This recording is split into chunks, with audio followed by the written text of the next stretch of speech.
In one of Alex Hormozi's recent YouTube videos, he talks a lot about how YouTube has helped him make millions of dollars, and he shares some game-changing advice for any creators or businesses trying to grow on the platform. So as a YouTube content agency owner myself, I've worked with countless business owners and helping them grow on YouTube, get more clients. So this video obviously caught my eye. So today we're going to be going over the strategies that he talks about and breaking down how you can actually apply them to your own channels, that you can attract more leads and sign more clients through YouTube and obviously grow on the platform. Let's get into it. So the next platform is the Tubes, which if you're watching this on YouTube, then this is for you.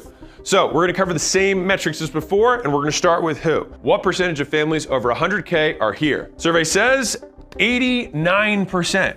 So take that in consideration versus TikTok, which was much, much lower than that, all right? People who have money are on YouTube. The next thing is, what percentage of the United States is on here? 83%. All right, so you've got a huge percentage of the people who are making the most money on the platform. Okay, so breaking this down, what he's saying is that basically decision makers are on YouTube. They're not on TikTok, they're not on Instagram Reels really.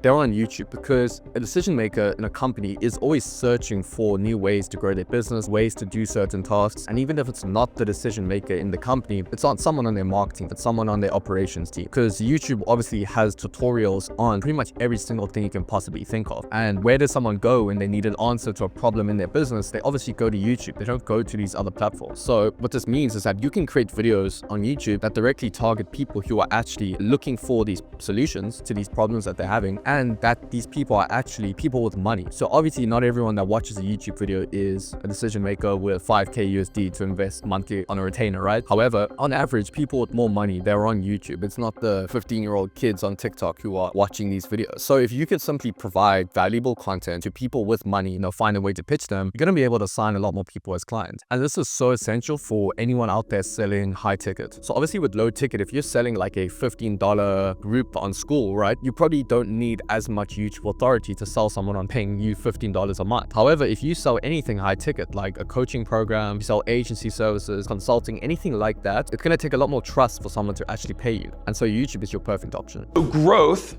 for this platform really comes down to how discoverable is your content on the platform.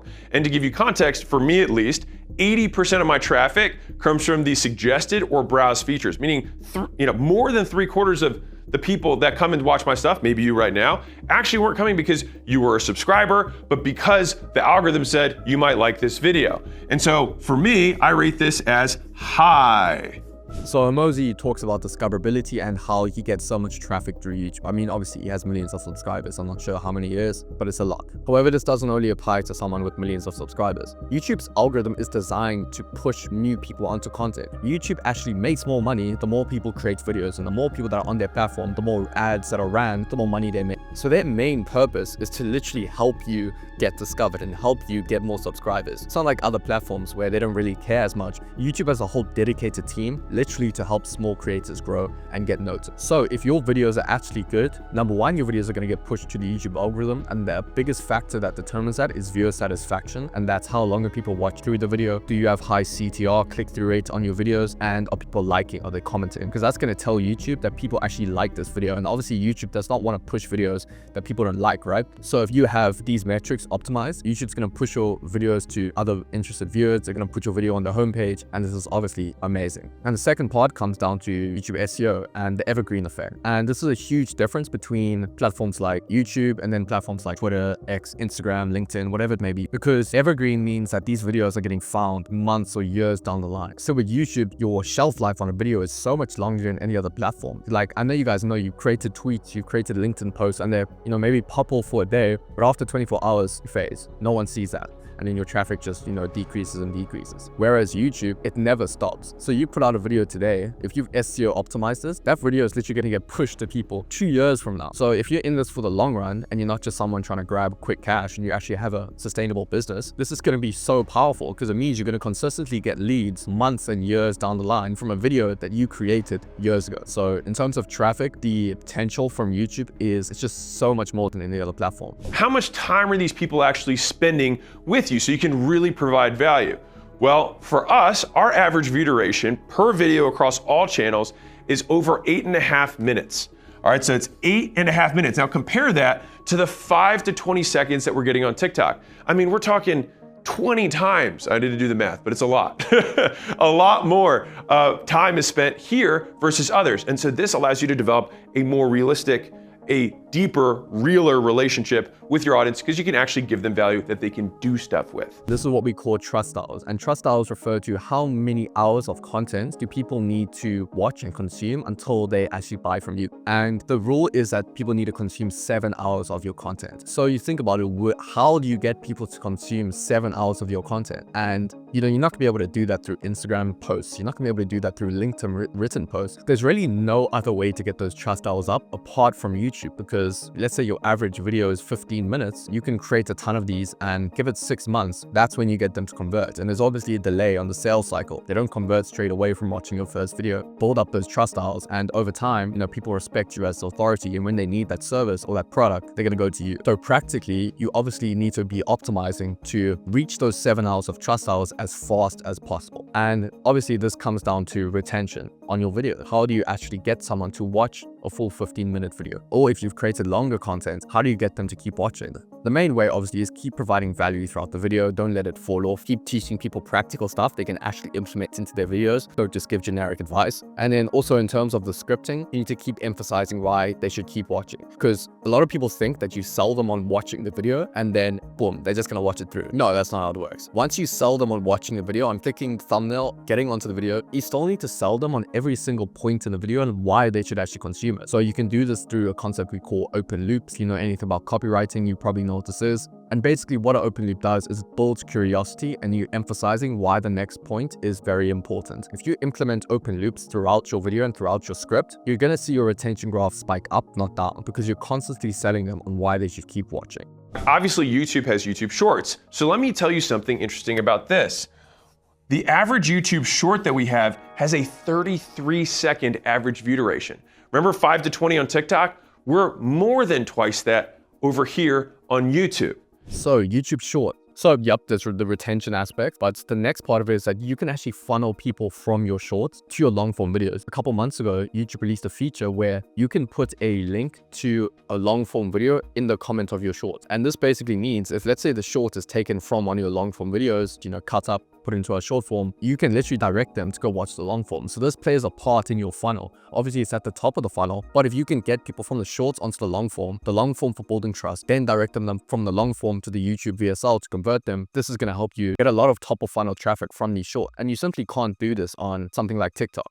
When we talk about the convertibility of YouTube, it's actually one of the lower ones, but there's a massive caveat here, which is that I can't DM you if you're a subscriber. There's no real story that I can post and immediately see it. The closest thing is the community tab that you can do, which by the way, murders. So if you do have a YouTube channel, highly recommend doing CTAs on the community tab sporadically when it makes sense. So the one thing with YouTube is it's a lot harder to actually track the results. So yes, you put your book a call in the description, and if you have put up a way to track it using UTM links or a question on your form, you can see how many people are coming directly from YouTube. However, this is going to be lower a lot of the time, sometimes than your other platforms, but it doesn't really tell the full story. Because let's say you're running some sort of DM funnel on Instagram. You have a setter, they're booking an appointment. These people on Instagram, yeah, you book them in from the setter, but they've already watched your YouTube videos, most likely if you're promoting these videos on your Instagram. So there's that indirect benefit of, yeah, people are booking in from other platforms, they're purchasing from other platforms, they're all probably watching your YouTube videos. I remember Hormozi said that about 80 to 90% of people who actually bought from him had consumed at least one piece of content from his YouTube. So a really powerful thing you can do therefore to get more conversation started, get more people into your main funnel from YouTube is number one, have lead magnets. So your CTA can also be in your videos to get this lead magnet, put in the description, or comment on this video and I'll send you the lead magnet. And then from there you can filter them down into an email list where you actually can send them messages and follow up with them and call them if they give their phone number. And this is going to be extremely powerful because it allows you to start conversations with your prospects one-on-one rather than just hoping they book a call through YouTube. 28.6% of our traffic comes from YouTube. All right, so a massive amount. But there's another caveat that I want to put on top of this. Our YouTube traffic converts at 3 to 4 times every other platform. So when these clicks that go here are worth a ton. And so the actual percentage of the contacts that we create, people who want to become portfolio companies, business owners that want to scale and go to acquisition.com, almost 60% of those contacts actually come from YouTube originally. So going back to what I said before about how people aren't necessarily converting from YouTube directly a lot of the time. They watch your videos and convert from another platform. This is what Hormozi is saying. So the top of funnel traffic, a huge percentage is YouTube. People are finding them through YouTube because, as we said, the discoverability is insane. So when they find you through YouTube, they move down the funnel. They might book a call through some other method, or they might buy from you through some other platform. And with YouTube, people are always going to be high intent, meaning if they've searched for a specific problem, they are looking for a solution. They are actively looking for someone to do this for them, or they want someone to do it with them. So this is going to obviously drive conversions a lot more. And then a practical way to obviously structure your content, structure your YouTube funnel for actually, converting these leads is creating some sort of top of funnel, middle funnel, bottom of funnel. So at the top of the funnel, you'll have videos that are only for getting traffic to your channel.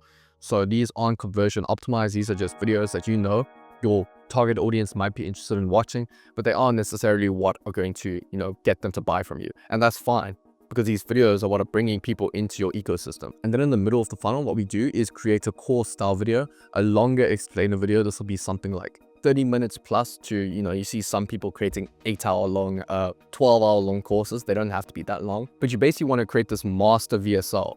And that's what your full course will be. Because when people just, they're watching a 40-minute video and 20 minutes through, you provided so much value that they're just overwhelmed, and there's so much logistical intensity to what you're saying. Logistical intensity basically means how much work are you doing for your clients? How much work are you taking off people's hands? So if you can just have a full course style video showing how much you know and how much you do for your clients, halfway through, they're going to say, screw it, let me book that call. And that's the middle funnel VSL. And then bottom of funnel, if you can have videos like client interviews, case study breakdowns, combine that with these other types of videos, you're going to get results and you're going to get clients and leads through YouTube. One of my last 2 videos was no BS advice on how to get rich in 10 years. And we split test 9 different thumbnails. And so thing 1 is the thumbnail matters a lot.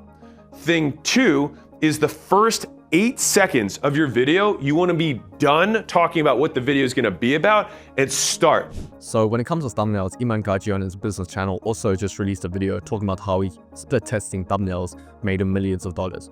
And you see the big creators split testing thumbnails, because if you can find the one that works and it's a 2% or 4% higher CTR, meaning click-through rate, that can be double, right? And double the amount of people clicking on your video means double the traffic. And obviously, if you think about that, like book calls on your calendar, that's 40 calls instead of 20 calls. That's, double the revenue probably if your close rate is decent. And then in terms of hooks, the main way we structure our hooks at our agency when we script for our clients is, number one, when you have a title, someone's clicking on that video, right? And they need to be sold on continue watching. And the main job of the hook is to validate that title and actually sell them on watching further, right? So the main way you actually want to do this is by asking yourself, when someone clicks on this video and they've read that title and they've looked at the thumbnail, what are the first 4 questions they have? What are they thinking? How do you get them to continue watching? So if you can answer the 4 questions that they have in the first 10 to 15 seconds, Hormozi says their first 8 seconds, the quicker you can do it, the better, because people's attention spans are terrible. If you can do this, they're going to continue watching. So that's Alex Hormozi's new advice for growing on YouTube in 2025. If you want to learn how I help businesses grow on YouTube and get clients, go watch this video. And if you like this video, make sure to like, subscribe for more content, and I'll catch you guys in the next one.